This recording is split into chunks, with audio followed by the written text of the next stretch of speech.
آیت 57. اعوذ باللہ من الشیطان الرجیم بسم اللہ الرحمن الرحیم وظللنا علیکم الغمام وانزلنا علیکم المن والسلوى کلوا من طیبات ما رزقناکم وما ظلمونا ولكن كانوا انفسهم یظلمون. ہم نے تم پر ابر کا سایہ کیا، من و سلوہ کی غذا تمہارے لیے فراہم کی، اور تم سے کہا کہ جو پاک چیزیں ہم نے تمہیں بخشی ہیں انہیں کھاؤ، مگر تمہارے اسلاف نے جو کچھ کیا وہ ہم پر ظلم نہ تھا بلکہ انہوں نے آپ اپنے ہی اوپر ظلم کیا. اب یہاں پہ اس واقعے کی تفصیل تو موجود نہیں ہے، اس کی تفصیل سورہ مائدہ میں آئے گی انشاءاللہ تعالی. مختصراً یہ کہ حضرت موسیٰ علیہ السلام نے جب بنی اسرائیل کو لے کر وادی سینا میں پہنچے تو اس وقت وہاں پہ یہ قوم لاکھوں کی تعداد میں تھی. حضرت موسیٰ علیہ السلام نے ملک شام پر حملہ کرنے کے لیے کہا. یہی وہ ملک تھا جن کا ان سے وعدہ بھی کیا گیا تھا. تو وہ لوگ کہنے لگے موسیٰ علیہ السلام وہاں تو جابر قسم کے لوگ رہتے ہیں، لہٰذا ہم ان کے مقابلے کی سکت نہیں رکھتے، اور اگر یہ حملہ ایسا ہی ضروری ہے تو تم اور تمہارا پروردگار دونوں جا کر ان سے جنگ کرو، ہم تو یہاں ہی بیٹھے ہیں. ان کا یہ جواب دراصل اس بزدلی کی وجہ سے تھا جو مدتوں فرعون کی غلامی میں رہنے کی وجہ سے ان میں پیدا ہو چکی تھی. یعنی وہ ایک غلامی کی زندگی گزار کر ان کی سوچ بھی غلامانہ اور بزدلانہ ہو چکی تھی. وہ جہاد کرنا ہی نہیں چاہتے تھے. انہوں نے حضرت موسیٰ سے کہہ دیا کہ خود جاؤ، اپنے اللہ کے ساتھ جا کے ان سے جنگ کرو. استغفر اللہ. اور اس جہاد سے پھر انکار کی جواب میں اللہ تعالیٰ نے ان کے لیے ملک شام کی فتح 40 سال تک مؤخر کر دی، ٹال دی ان کے اوپر سے کہ اب 40 سال تک تم لوگوں کو اس ملک کی باغ دوڑ نہیں مل سکتی، تاکہ اس عرصہ میں یہ بزدل نسل ختم ہو کر ایک آئندہ جو نسل آئے وہ آزادانہ فضا میں پلی ہوئی جوان ہو، اور اس میں کچھ ہمت اور جرت پیدا ہو اور جہاد کے قابل بن جائیں. اب سوال یہ تھا کہ اس بیابان میں نہ کوئی مکان تھا اور نہ کوئی سامان، کوئی بھی کھانے پینے کی کوئی چیز وہاں موجود نہ تھی، یہاں تک کہ رہنے کی بھی کوئی جگہ نہیں تھی، اور لوگ لاکھوں کی تعداد میں تھے. اس وقت اس صورتحال میں اللہ تعالیٰ نے ایک طویل مدت کے لیے ان پر آسمان کو ابر آلود رکھا، جو ہم نے آیت میں پڑھا کہ ہم نے تم پر ابر کا سایہ کیا. ایک بادل تھا جو اتنے سالوں ان کے اوپر سائبان کیے رکھا، ورنہ یہ لوگ دھوپ کی شدت سے ہی تباہ و برباد ہو جاتے. اور خوراک کا یہ انتظام کیا اللہ تعالیٰ نے کہ من و سلوہ ان کے لیے اتارا. من ایک میٹھی چیز تھی جو دھنیے کی بیج جیسی تھی اور رات کو اوس کی شکل میں نازل ہوتی تھی، اور سلوہ بٹیر کی قسم کے پرندے تھے جنہیں یہ لوگ بھون کر اور کباب بنا کر کھاتے تھے. اور یہ غذائیں بلا مشقت انہیں اللہ تعالیٰ کی طرف سے کثیر مقدار میں اور طویل عرصے تک ملتی رہیں. اور یہ اللہ تعالیٰ کی اس قوم پر خاص انعامات تھے جن کو اللہ تعالیٰ بار بار ان رکوع میں ان کو یاد دلا رہا ہے. ورنہ جو مایوس کن جواب انہوں نے حضرت موسیٰ علیہ السلام کو دیا تھا، اگر اللہ تعالیٰ چاہتا تو اس کی پاداش میں انہیں ہلاک ہی کر دیتا، اور پھر اس جزیرے میں اس طرح زندگی بسر کرنا بھی ان کے اپنے حرکتوں کی وجہ سے تھا. اسی جنگل میں سیدنا ہارون علیہ السلام جو کہ حضرت موسیٰ علیہ السلام کے بھائی تھے ان کی وفات ہوئی. پھر 1 سال بعد سیدنا موسیٰ علیہ السلام کی بھی وفات ہو گئی.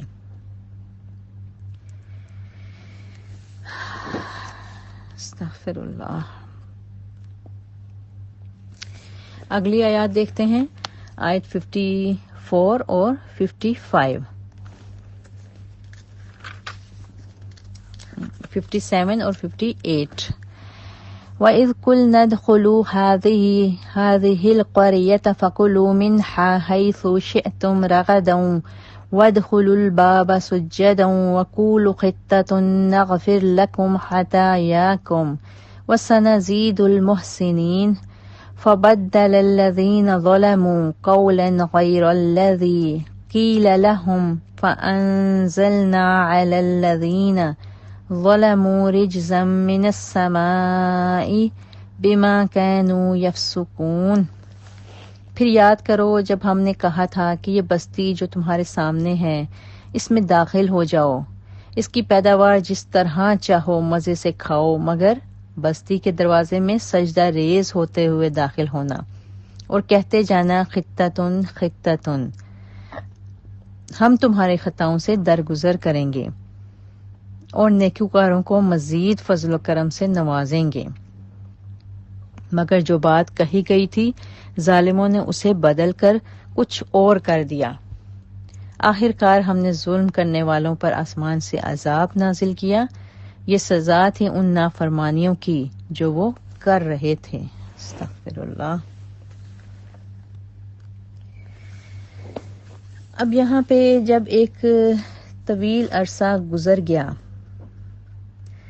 اور ان لوگوں کو وہاں پہ رہتے رہتے ایک زمانہ گزرا تو انہوں نے ایک بستی کو فتح کر لیا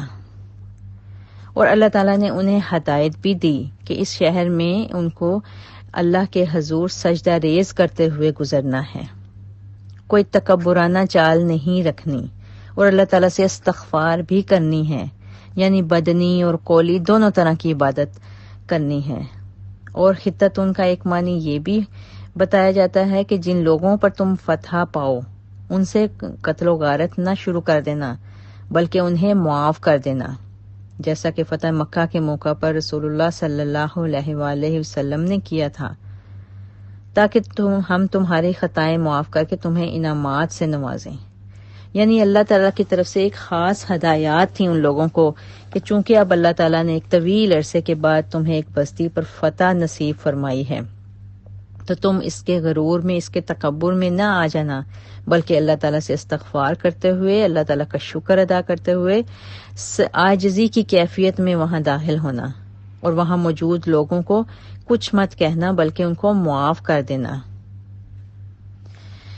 لیکن بنی اسرائیل کا فتح کے وقت انتہائی قسم کا انہوں نے تکبر دکھایا۔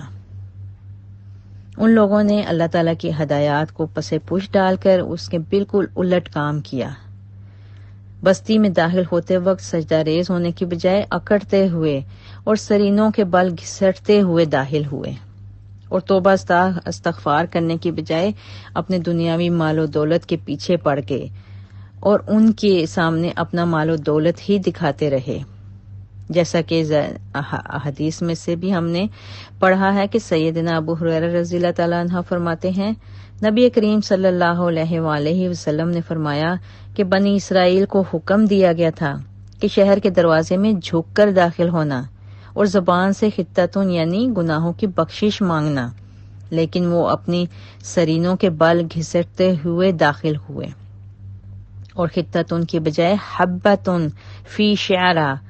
یعنی بالی کے اندر دانا یہ کہتے ہوئے داخل ہوئے۔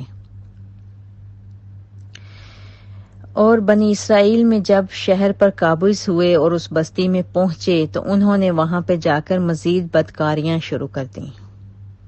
جس کی سزا پھر اللہ تعالیٰ نے انہیں یہ دی کہ آسمان سے عذاب یعنی طاعون کی صورت میں وبا ان پہ نازل فرمائی،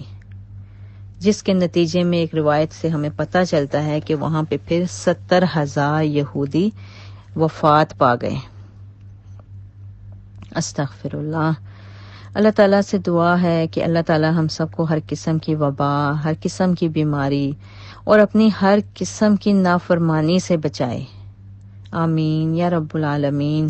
وآخر دعانا الحمد للہ رب العالمین۔ سبحان ربک رب العزت عما یصفون وسلام علی المرسلین والحمد للہ رب العالمین وما علینا الا البلاغ۔ سورہ بقرہ آیت 60۔ اعوذ باللہ من الشیطان الرجیم، بسم اللہ الرحمن الرحیم۔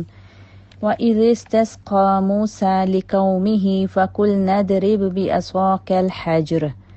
فَانْفَجَرَتْ مِنْهُ اثْنَتَا عَشْرَةَ عَيْنًا قد علم كل أناس مشربهم كلوا واشربوا من رزق الله ولا تعثوا في الأرض مفسدين۔ اور وہ واقعہ بھی یاد کرو جب موسیٰ علیہ السلام نے اپنی قوم کے لیے پانی کی دعا کی تو ہم نے انہیں کہا کہ فلاں چٹان پر اپنا عصا مارو، چنانچہ اس چٹان سے 12 چشمے پھوٹ پڑے، اور قوم موسیٰ کے 12 قبیلوں میں سے ہر قبیلہ نے اپنا اپنا گھاٹ جان لیا۔ ساتھ ہی ہم نے انہیں یہ کہہ دیا تھا کہ اللہ کے عطا کردہ رزق سے کھاؤ پیو، مگر ایک دوسرے کی چیزیں غصب کر کے زمین میں فساد نہ بچاتے پھرنا۔ اب یہاں پہ یہ واقعہ اسی وادی سینا میں پیش آیا۔ سایہ اور غذا کے علاوہ انہیں پانی کی بھی شدید ضرورت تھی، اور قوم موسیٰ کو وہاں دور دور تک کہیں کوئی پانی کا نام و نشان تک نہ ملا۔ لوگوں نے حضرت موسیٰ علیہ السلام سے پانی کی شکایت کی تو موسیٰ علیہ السلام نے اللہ تعالیٰ سے پانی کے لیے دعا کی۔ اللہ تعالیٰ نے ایک چٹان سے اتنی کثیر اور وافر مقدار میں پانی نکالا جو اس لاکھوں کے لشکر کی روزانہ ضروریات کے لیے کافی ہو جاتا تھا۔ یہ قوم 12 قبیلوں میں تقسیم تھی، تو اللہ تعالیٰ نے اس چٹان سے 12 ہی چشمے نکالے، کوئی شگاف بڑا تھا کوئی چھوٹا، اور یہی صورت ان 12 قبیلوں کے افراد کی تعداد کی بھی تھی۔ پانی کی اس طرح کی تقسیم سے ان میں پانی پر جھگڑا ہونے کے امکانات ختم ہو گئے تھے۔ یہ بھی اللہ تعالیٰ کا ایک بہت بڑا احسان تھا قوم موسیٰ پر۔ یہ چٹان اب بھی جزیرہ نما سینا میں موجود ہے، جسے سیاح جا جا کر دیکھتے ہیں، اور چشموں کے شگافوں کے جو نشانات تھے وہ اب بھی وہاں جا کر دیکھے جا سکتے ہیں۔ یعنی یہ اللہ تعالیٰ کی طرف سے وہ مفت کی نعمتیں تھیں جو انہیں مہیا کی گئی تھی، بغیر کسی مشقت، بغیر کسی تکلیف اور اذیت کے اللہ تعالیٰ نے ان کو وافر مقدار میں یہ نعمتیں عطا کی تھیں۔ ایک دوسرے سے چھین کر یا چرا کر ہم وہاں کا فتنہ اور جھگڑے کے مواقع پیدا نہ کرتے رہنا۔ یہ آیت میں اللہ تعالیٰ خاص طور پہ یہ ان کو تنبیہ فرما رہا ہے قوم موسیٰ کو کہ زمین میں پھر خواہ مخواہ کے کوئی جھگڑے یا فساد اس قسم کی کوئی چیز برپا نہ کرنا، ورنہ تم خود نقصان کے ذمہ دار ہوگے۔ اب فساد فی الارض جو اس آیت میں بتایا گیا ہے وہ کیا ہے؟ فساد فی الارض کے متعلق مختلف قسم کی آراء پائی جاتی ہیں علماء کرام میں، یعنی ہر شخص کے نقطۂ نظر کے مطابق اس میں مختلف قسم کے اختلافات پائے جاتے ہیں۔ عموماً خاص طور پر جو فساد فی الارض کا جو مطلب لیا جاتا ہے وہ چوری، ڈاکہ، لوٹ مار، قتل و غارت اور ایک دوسرے کے حقوق کو غصب کرنا ہی سمجھا جاتا ہے، اور یہ فساد فی الارض کا صرف ایک پہلو ہے۔ مدینہ کے مسلمانوں نے منافقوں سے کہا کہ زمین میں فساد نہ کرو، تو وہ کہنے لگے کہ ہم مفسد کب ہیں، بلکہ ہم تو اصلاح کرنے والے ہیں۔ حضرت موسیٰ علیہ السلام فرعون، قارون اور حامان کو مفسد قرار دیتے تھے، تو اسی طرح فرعون اور اس کے درباری سیدنا موسیٰ علیہ السلام اور آپ صلی اللہ علیہ وآلہ وسلم کے پیروکاروں کو فسادی قرار دیتے تھے۔ اسی طرح فرعون کے درباریوں نے فرعون سے کہا کہ کیا تو موسیٰ اور اس کی قوم کو یوں ہی چھوڑ دے گا کہ وہ زمین میں فساد مچاتے پھریں اور تجھے اور تیرے معبودوں کو چھوڑ دیں؟ تو اس فرعون نے اس قسم کے فساد فی الارض کی اصلاح کا طریقہ سوچ کر کہا کہ ہم لوگ ان کے بیٹوں کو قتل کریں گے اور ان کی بیٹیوں کو زندہ رکھیں گے، اور ہم ان پر پوری قدرت رکھتے ہیں۔ یہ ان لوگوں کا نظریہ نگاہ تھا کہ وہ ان لوگوں کو فسادی سمجھتے تھے، جبکہ اس کے برعکس ان آیات سے معلوم ہوا کہ ہر شخص کے نقطہ نظر کے مطابق فساد فی الارض اور اصلاح دونوں کا ٹوٹلی مفہوم بدل جاتا ہے۔ اب ہمیں یہ دیکھنا ہے کہ فساد فی الارض حقیقتاً کیا چیز ہے۔ اس سوال کا جواب بہت آسان ہے، اور وہ جو ہمیں تفسیر سے پتہ چلتا ہے وہ یہ ہے کہ حکومت اور اس کے نظام امن میں خلل ڈالنے والا مفسد یا فسادی ہوتا ہے۔ فرعون کو چونکہ موسیٰ علیہ السلام اور آپ علیہ السلام کی قوم سے بغاوت کا خطرہ تھا، لہٰذا اس نے انہیں مفسد قرار دیا۔ اور شرعی نقطہ نظر سے تمام قسم کے اختیارات کا مالک صرف اللہ تعالی ہے۔ اس لحاظ سے جو شخص بھی اللہ کے اور بندوں کے آپس میں باہمی حقوق پر ڈاکہ ڈالے گا وہ فساد فی الارض کا مجرم ہوگا، اور اسی لحاظ سے اللہ کے ساتھ شرک کرنا فساد فی الارض کی سب سے بڑی قسم پائی جاتی ہے، اور اللہ کے دین کے خلاف وہ سرگرمیاں یا وہ خفیہ مشورے کرنا یا بغاوت کرنا بھی اتنا ہی شدید جرم ہے جتنا ڈاکہ ڈالنا یا چوری کرنا یا زنا کرنا۔ اس فرق کو ہم اس طرح بھی لے سکتے ہیں کہ شرک اور زنا بالرضا ایک دنیا دار معاشرے میں جرم نہیں سمجھا جاتا، جبکہ شرعی نقطہ نگاہ سے یہ باتیں فساد فی الارض میں سر فہرست شامل ہوتی ہیں۔ اس کے علاوہ ایک دین بیزار حکومت کے خلاف جہاد کرنا اس حکومت کے نظریہ کے مطابق بغاوت اور بہت بڑا جرم ہے، لیکن شرعی اور دینی نقطہ نظر سے یہ فساد فی الارض کے خاتمے کا آغاز ہے۔ اس وضاحت سے ہم پھر قرآن میں مختلف مقامات پر فساد فی الارض کا مفہوم آسانی سے سمجھ سکتے ہیں، یعنی حکومت کے ان کاموں میں جو دین کے خلاف ہوں، شرعی طور پر خلاف ہوں، ان کے خلاف قدم اٹھانا اور لوگوں کے انسانوں کے حقوق کے لیے آواز بلند کرنا یہ شرعی طور پہ جائز بھی ہے اور فساد فی الارض کے خلاف ایک جہاد بھی ہے۔ لیکن اگر دنیاوی لحاظ سے ہم دیکھیں، ایک حکومتی نگاہ سے دیکھیں تو حکومت ان کو فساد فی الارض قرار دیتی ہے جو حکومت کے خلاف چلتے ہیں۔ لہذا دونوں طریقوں سے فساد فی الارض کا مختلف نقطۂ نگاہ ہے، لیکن ہمیں دینی لحاظ سے اس چیز کو سر فہرست رکھنا چاہیے کہ اگر ایک اسلامی حکومت میں شرعی طور پر دین کے خلاف کام کیا جا رہا ہے یا لوگوں کے حقوق غصب ہو رہے ہیں تو اس کے خلاف جہاد کرنا فساد فی الارض کے لیے اٹھ کھڑا ہونا ہے۔ اگلی آیت دیکھتے ہیں، آیت 61۔ وَإِذْ قُلْتُمْ يَا مُوسَى لَن نَّصْبِرَ عَلَى طَعَامٍ وَاحِدٍ فَادْعُ لَنَا رَبَّكَ يُخْرِجْ لَنَا مِمَّا تُنبِتُ الْأَرْضُ مِن بَقْلِهَا وَكِثَّائِهَا وَفُومِهَا وَعَدَسِهَا وَبَصَلِهَا قَالَ أَتَسْتَبْدِلُونَ الَّذِي هُوَ أَدْنَىٰ بِالَّذِي هُوَ خَيْرٌ اهْبِطُوا مِصْرًا فَإِنَّ لَكُم مَّا سَأَلْتُمْ وَضُرِبَتْ عَلَيْهِمُ الذِّلَّةُ وَالْمَسْكَنَةُ وَبَاءُوا بِغَضَبٍ مِّنَ اللَّهِ ذَلِكَ بِأَنَّهُمْ كَانُوا يَكْفُرُونَ بِآيَاتِ اللَّهِ وَيَقْتُلُونَ النَّبِيِّينَ بِغَيْرِ الْحَقِّ ذَلِكَ بِمَا عَصَوا وَكَانُوا يَعْتَدُونَ۔ اور وہ واقعہ بھی یاد کرو جب تم نے موسیٰ علیہ السلام سے کہا تھا، موسیٰ ہم ایک ہی طرح کے کھانے پر ہرگز صبر نہیں کر سکتے،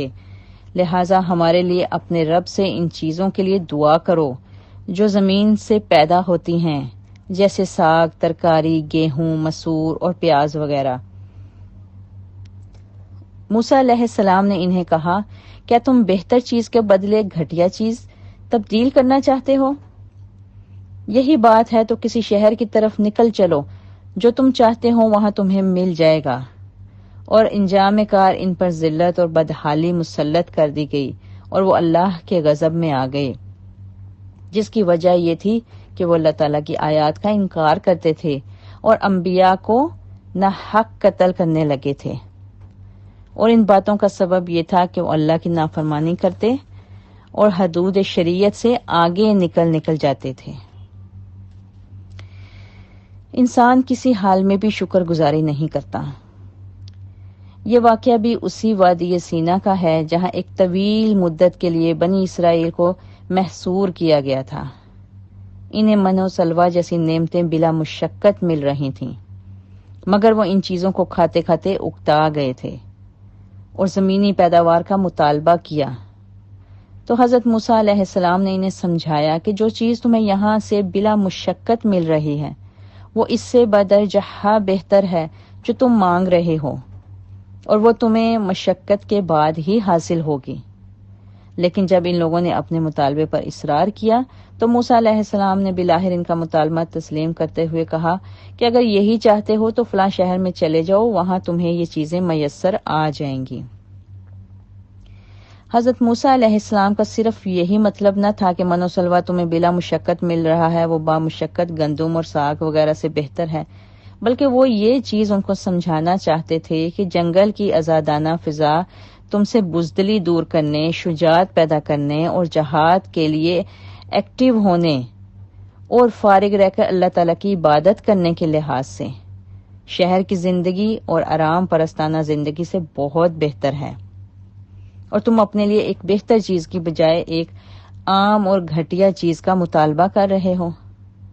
یہ ساری کی ساری جو سہولتیں، جو نعمتیں اور جو وقت اور جو شجاعت اور بہادری تمہیں یہاں رہ کر مل رہی ہے وہ تمہیں ایک مشقت والی زندگی گزارنے میں بہت مشکل سے میسر آئے گی۔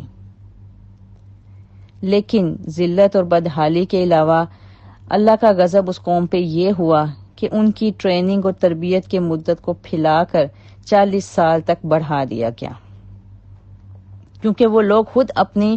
بہتری نہیں چاہتے تھے، ورنہ اگر اللہ اور اس کے پیغمبر موسیٰ علیہ السلام کی مرضی پر وہ لوگ چلتے تو ممکن تھا کہ 40 سال گزرنے سے پہلے ہی شام کا وہ ملک فتح کرنے کے قابل ہو جاتے،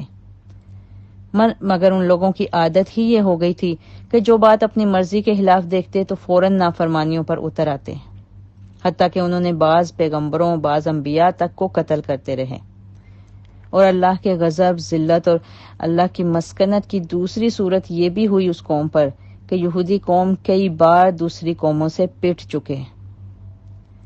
مالدار ہونے کے باوجود آج بھی سخت افرادی قلت سے وہ لوگ دوچار ہیں، اور ایک چھوٹے سے خطہ میں ان کی حکومت قائم ہوئی ہے، تو وہ دوسری قوموں کے سہارے پر اپنے وجود کو برقرار رکھے ہوئے ہیں، اور ان کی اخلاقی پستی کا یہ حال ہے کہ آج بھی بے حیائی، فحاشی، سود خوری اور حرام خوری اس قوم کا ترا امتیاز رہا۔ یہی حال اس وقت بھی حضرت موسیٰ علیہ السلام کی قوم کا تھا کہ وہ بجائے پیغمبروں کی بات ماننے کے اللہ کے احکامات کو ماننے سے انکار کرتے رہے اور صرف اپنی من مانیاں کرنا چاہتے تھے۔ پیغمبروں کی کہی ہوئی بات پہ نہ چلنا انہوں نے اپنا عادت بنا لی تھی، اور اس آیت میں جو کہا گیا وَيَقْتُلُونَ النَّبِيِّينَ بِغَيْرِ حق، اور پیغمبروں کو نہ حق قتل کرنے لگے، اور اس سے پہلے جو کہا گیا یکفرون بآیات اللہ، کہ وہ اللہ کی آیات سے کفر کرنے لگے تھے۔ اللہ کی آیات سے کفر کرنے کی مختلف صورتیں ہو سکتی ہیں، مثلا ایک تو یہ کہ اللہ کی بھیجی ہوئی تعلیمات میں سے جو بات اپنے خیالات یا خواہشات کے خلاف وہ لوگ پاتے تھے ان کو ماننے سے انکار کر دیتے تھے، وہ دین اپنی مرضی کا چاہتے تھے، اپنی خواہشات کے تحت جو دین چلے اسی کو اپنانا چاہتے تھے۔ دوسرے آیات سے کفر کرنے کا مطلب یہ بھی ہو سکتا ہے کہ اللہ نے جو حکم انہیں کہا تھا وہ پوری ڈٹائی اور سرکشی کے ساتھ اس کے خلاف عمل کرتے تھے، یعنی نہ ماننا تو ایک طرف، اس کے خلاف عمل کر کے دکھانا کہ ہمیں جو حکم دیا گیا ہے ہم اس کے اپوزٹ چلیں گے، اللہ کے حکم کی ان کو کچھ پرواہ نہ تھی۔ تیسرے یہ بات کہ اللہ تعالیٰ کے حکم آ جانے کے بعد بھی ان کے مطلب، ان کے مفہوم کو اچھی طرح جاننے اور سمجھنے کے باوجود وہ اسے اپنی خواہش کے مطابق بدل دیتے تھے،